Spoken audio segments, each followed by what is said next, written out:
Association of Solar Installers of the Philippines. Tell us a little more about this organization.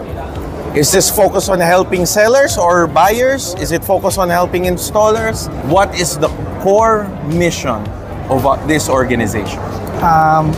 Pwede Tagalog, sir. Pwede rin Tagalog, yes. Actually, Basically, better. ang mas una po namin talagang isinapuso namin talaga dito sa grupo namin na to ay yung kapakanan po ng customers, Ng customers. clients po. Yes. Kasi yun po yung pinakakawawa kasi sila yung magiging biktima if ever ng mga hindi legit or scam na mga installers. Installers, okay. So kaya po to siya nabuo.